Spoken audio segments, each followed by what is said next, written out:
जो next part भी कर लेते हैं। मैं हूं हरी सर और आप सभी बच्चे देख रहे हैं आपका अपना यूट्यूब चैनल चलो कदम बढ़ाएं।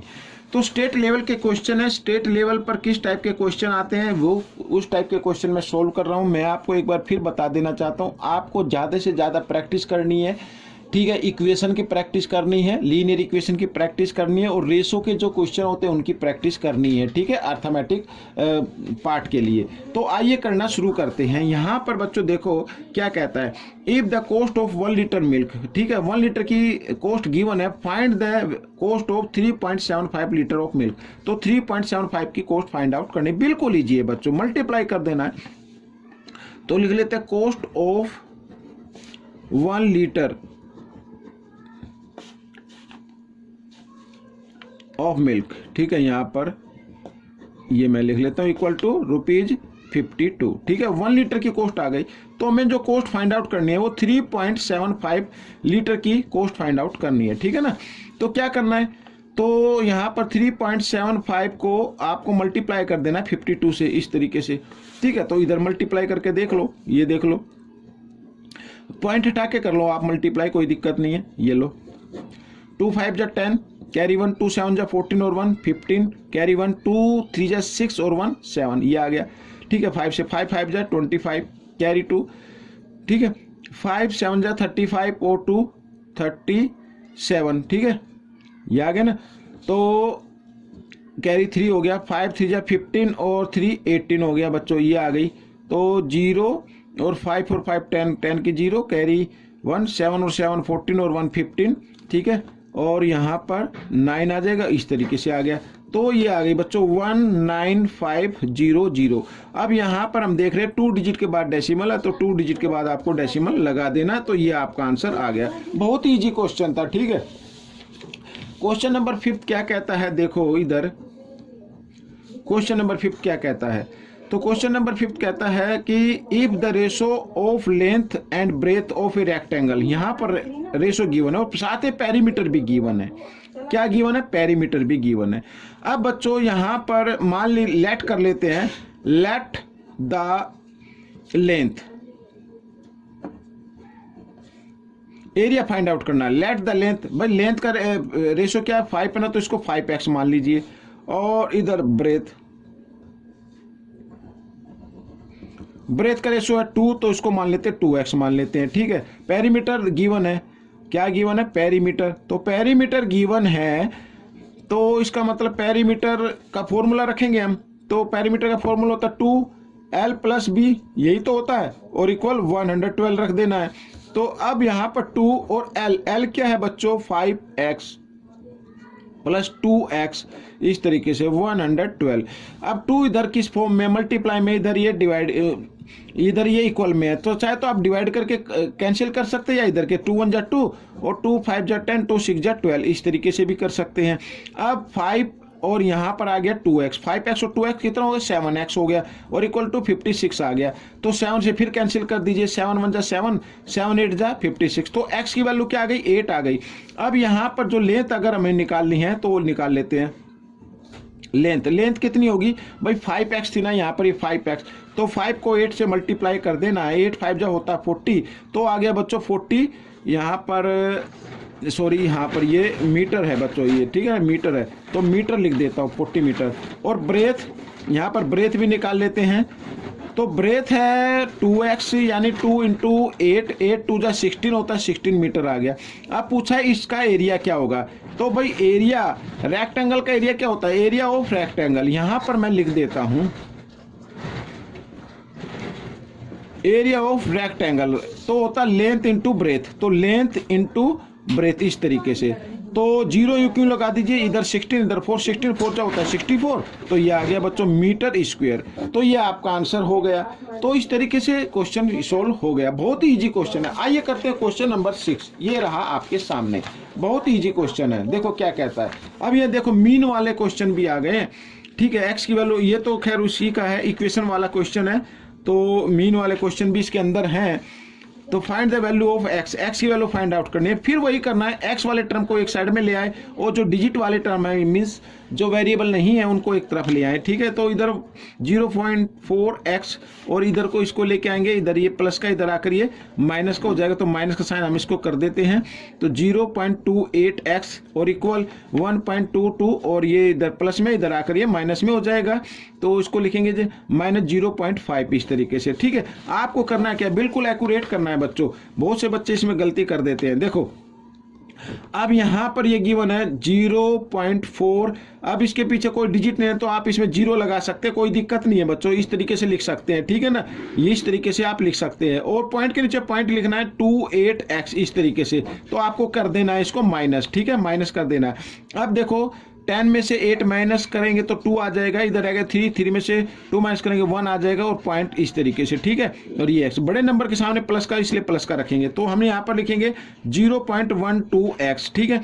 अब यहाँ पर फिर वही करना है 1.22 और पॉइंट के नीचे पॉइंट, इधर ये 0 है इधर ये 5 है, तो इस तरीके से आगे कुछ है तो 0 आप लगा सकते हैं, तो 2 और यहाँ पर बच्चों देखो 2 में से 5 माइनस नहीं होगा, यहाँ से बोरो लेंगे 12 में से 5 माइनस करें 7 आ जाएगा, ठीक है, इस तरीके से। तो ये आ गया बच्चों यहाँ पर 72, ठीक है, ये आ गया। अब बच्चों यहाँ पर देख रहे हैं 2 डिजिट के बाद डेसिमल है, इधर भी 2 डिजिट के बाद है, तो आप इनको इधर के इधर ही हटा सकते हैं। तो x की वैल्यू निकालनी है, तो 72 12 इधर मल्टीप्लाई में इधर आकर ये डिवाइड की फॉर्म में आ गया, तो 12 से इसको डिवाइड करेंगे तो 12 6 जा 72 होते हैं, तो x की वैल्यू क्या आ गई बच्चों 6 आ गई।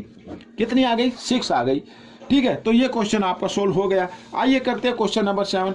यहाँ भी वैल्यू करनी है हमें x की फाइंड, ठीक है। तो ये देखो बिल्कुल इजी है, पॉइंट आ गए हैं तो पॉइंट से डरना नहीं है, आपको सिर्फ मल्टीप्लाई कर देना। आप सोचो पॉइंट नहीं है, बाद में पॉइंट लगा लेना। तो आइए 3.2 को इस ब्रैकेट के साथ मल्टीप्लाई कर लेते हैं। तो पहले 4 से करते हैं, 4 2 जा 8, 4 3 जा 12 और 1 डिजिट के बाद डेसिमल तो 1 के बाद लगा दिया, इधर भी फिर वही करते हैं। तो 3.2 को x से मल्टीप्लाई करें तो 3.2x ही आएगा, ठीक है, इस तरीके से। इधर ये 8 से 8 3 जा कितना होता है 24, तो 24x हो गया, लेकिन 1 डिजिट के बाद डेसिमल तो 1 डिजिट के बाद लगा दिया। अब यहाँ पे माइनस है, 8 5 जा कितना होता है 40 होता है, ठीक है, ये लगा दे। तो 1 डिजिट के बाद डेसिमल है तो 1 डिजिट के बाद लगा दिया, इस तरीके से। अब करना क्या है, x वाले टर्म को एक तरफ ले आए, तो -3.2x और इधर आकर ये भी माइनस का हो जाएगा, 2.4x इक्वल, और इधर ये -4, ठीक है, पॉइंट के पीछे 0 है तो उसको हटा देते हैं। और यहाँ पर ये देखो ये प्लस में इधर आकर ये माइनस में हो जाएगा इस तरीके से, तो 12.8 इस तरीके से, ठीक है। अब ये देखो ये भी दोनों माइनस के, आइए इनको ऐड कर लेते हैं। तो 4 और 2 कितना होता है 6 होता है, और 3 और 2 कितना होता है 5 होता है, ठीक है। और 1 डिजिट के बाद डेसिमल है तो 1 के बाद लगा दिया, और दोनों किस चीज़ के माइनस के, इस माइनस का साइन लगा दिया। अब यहाँ पे 12 और 4 कितना होता है 16 होता है, 16.8 आ गया, ठीक है। तो माइनस से माइनस का साइन आप काट देते हैं। इसमें भी 1 डिजिट के बाद डेसिमल है, इधर भी 1 डिजिट के बाद डेसिमल है, इनको हटा दीजिए, कोई दिक्कत नहीं है। तो x की वैल्यू निकालनी है, तो 168 और इधर ये 56 किस फॉर्म में मल्टीप्लाई में इधर आकर ये डिवाइड की फॉर्म में आ गया। अब आपको इसको डिवाइड कर देना है, ठीक है ना। तो डिवाइड करते हैं, 7 से कर लेते हैं, 7 8 जा 56, 7 से 7 2 जा 14, यहाँ पे 2 बच गया और 8 28 हो गया, 7 4 जा 28, तो 8 से फिर 8 1 जा 8, 8 3 जा 24। तो x की वैल्यू क्या आ गई बच्चों 3 आ गई। हो गया आपका क्वेश्चन सोल्व। आइए करते हैं क्वेश्चन नंबर 8। तो क्वेश्चन नंबर 8 क्या कहता है, find the value of y की वैल्यू फाइंड आउट करने। फिर वही तरीका, देखो इसमें यहाँ पर ब्रैकेट और के बाहर माइनस का साइन है, तो पहले ब्रैकेट खोल लेते हैं। तो खोलने के लिए आपको एक चीज़ का ध्यान रखना है, यहाँ पे देखो y ब्रैकेट के अंदर प्लस का है, लेकिन खोलने के बाद ये साइन आ जाएगा माइनस का, ठीक है, इस तरीके से। तो ये माइनस का हो गया बच्चों, यहाँ पर ये माइनस का हो गया, तो ये हो जाएगा प्लस का इस तरीके से। और यहाँ पर लिख देंगे हम 4, और यहाँ पर 1 और 1/3 को ले आओ इस साइड में, तो ये हो जाएगा -1/3 इस तरीके, इसके नीचे 1 मान लो। अब बच्चों 3 और 4 का आपको लेना है एलसीएम, तो कितना आ जाएगा 12 आ जाएगा। साथ ही क्रॉस मल्टीप्लाई भी कर देनी है, 4 को y से करेंगे तो 4y हो गया, और माइनस का साइन 3 को इधर y से करो 3y, ठीक है। और साथ ही 2 से भी करना है, 3 2 जा 6 इस तरीके से।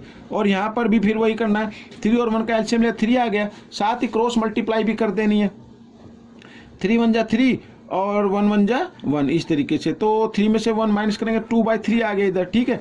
अब 12 इधर डिवाइड में इधर आकर ये मल्टीप्लाई में आ जाएगा। साथ ही y को भी हम देख लेते हैं, इधर 4y - 3y, ठीक है, 4y प्लस का, तो 1y बचेगा और +6 बच गया, और 2/3 और 12 इधर आकर ये मल्टीप्लाई में आ गया इस तरीके 3 से इसको डिवाइड कर दो, 3 1 जा 3, 3 4 जा 12, तो 4 2 जा कितना हो गया 8 हो गया।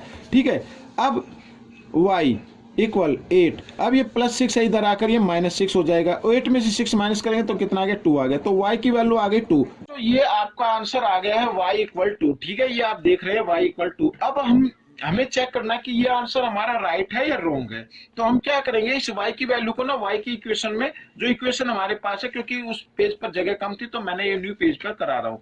तो पहले हम ये इक्वेशन लिख ले भाई। इक्वेशन तो हमारी ये है ना, y -2/4 और +1/3 और इक्वल 1, ये इक्वेशन है हमारी। और y की वैल्यू हमारी कितनी आई है 2 आई है। तो हमें क्या करना है, हमें ये करना है, अगर ये देखो ये है LHS और बीच में इक्वल का साइन ये है RHS, हम y की वैल्यू को LHS में पुट करते हैं। अगर पुट करने पर, ठीक है, इसको सोल्व करने पर RHS के इक्वल आ जाता है तो समझो हमारा क्वेश्चन ठीक है। आइए करते हैं। तो y की जगह y की वैल्यू को पुट करना है 2/3, ठीक है, माइनस ब्रैकेट यहाँ पर 2 -2 और बाई 4 और +1/3 इक्वल 1, इस तरीके से। अब देखो 2/3 आ गया माइनस, और 2 में से 2 माइनस करेंगे क्योंकि ये इसके सामने माइनस का साइन है, ये कुछ साइन नहीं है तो प्लस का हो गया, माइनस प्लस माइनस होता है तो 0/4 आ गया और +1/3 इस तरीके से आ गया। अब बच्चों देखो यहाँ पर मैं आपको एक चीज़ बताता हूँ, अब 0 को 4 से डिवाइड करेंगे तो 0 ही आएगा। अब 0 माइनस की प्लस की होती नहीं, तो ये नंबर आपका कैंसिल हो गया, तो 2/3 और +1/3 ये नंबर आपका बचा। ठीक है, अब दोनों के डिनोमिनेटर में से सेम है, दोनों के डिनोमिनेटर में से एक डिनोमिनेटर लेंगे, ये ले लिया, और न्यूमिनेटर को सोल्व कर देंगे। 2 + 1 यानी कितना आ गया 3/3, और 3 को 3 से डिवाइड किया 1 आ गया। तो देख रहे हैं कि ये LHS जो है RHS के इक्वल आ गया। इसका मतलब हमारी जो ये वैल्यू आई है y इक्वल 2, ये हमारी राइट है। ठीक है, ये हमारा आंसर ठीक है। तो बच्चों ये पार्ट भी आपका हो गया है। आपको ये पार्ट कैसा लगा मुझे जरूर बताएं, और इसमें से सीखकर दूसरे बच्चों को जरूर सिखाना। मिलेंगे नेक्स्ट पार्ट में। Till then thank you.